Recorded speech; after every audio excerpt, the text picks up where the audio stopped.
so sweet to trust in Jesus, just to take him at his word and to rest upon God's promise, just to know thus saith the Lord. All right, G-Town. Yeah. Woo-hoo, I'm excited. Are you ready for the word?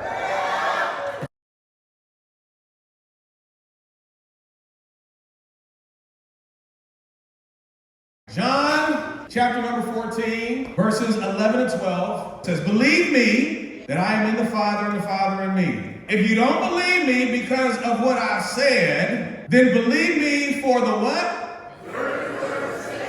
For the very work's sake."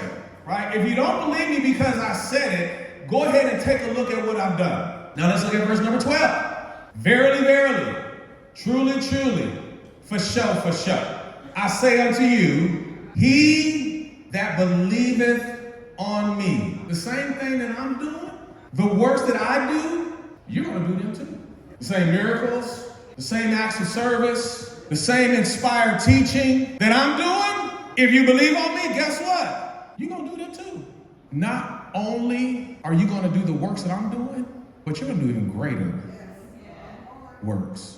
Sometimes we have this, I'll say, underdeveloped thought that, well, if the pastor, the deacons, the elders, the singers, if they're up here in the things that they're doing, oh, then that's not required of me, little old me. That's for them. For little old me, I only got to come to here. Well, I'll just say that that's an underdeveloped way of thinking. Because if you believe on him, then the same works that your pastor's doing, the same works that the deacons are doing, the same works that the elders are doing, the same work that the Kingdom Kids teachers are doing, the same work that the hospitality team are doing, are the same works that you're going to be doing as well.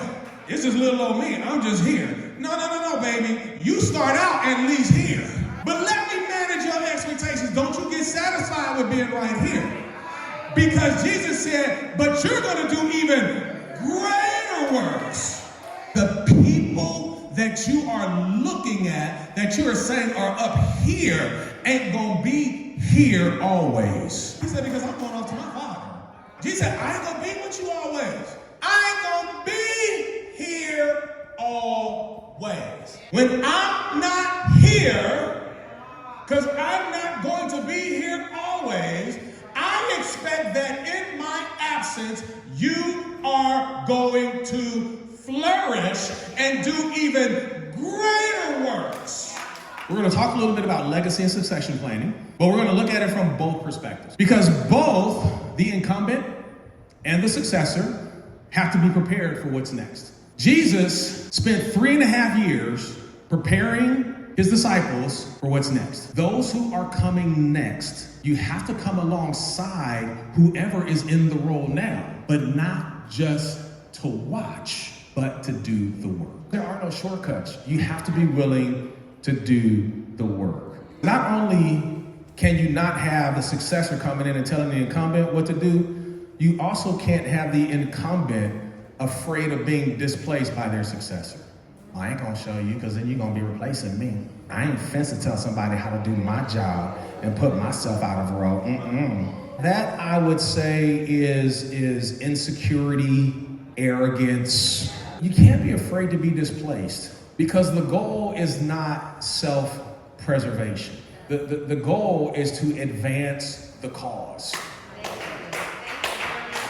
Matthew chapter 3, verse 13 and 17. Then cometh Jesus from Galilee to Jordan unto John to be baptized of him. Verse 14. But John said, oh, no, bro. John forbade him, saying, you need to be the one baptizing me. And you're coming to me to baptize you? We got this backwards. Jesus answering said unto him, suffer it to be so now.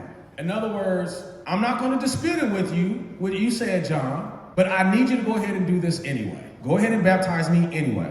For thus it becometh us to fulfill all righteousness. Then he suffered him. Even Jesus sets up the example that he expects the successors to follow. And Jesus, when he was baptized, went up straightway out of the water, and lo, the heavens were opened unto him, and he saw the Spirit of God descending like a dove and lighting or resting upon him. For those of us that are already in the role, for us that are already in position, there is a responsibility upon us to be an example. And when the incumbent sets the example and the successor follows it, then you get what happens in verse number 17. And lo, a voice from heaven saying, "This is my beloved Son, in whom I am well pleased." We have a responsibility, whether it's on our jobs, with our families, at our church, to follow the example that was set before us. And then as we follow that example, we then become the example for those that are coming behind us.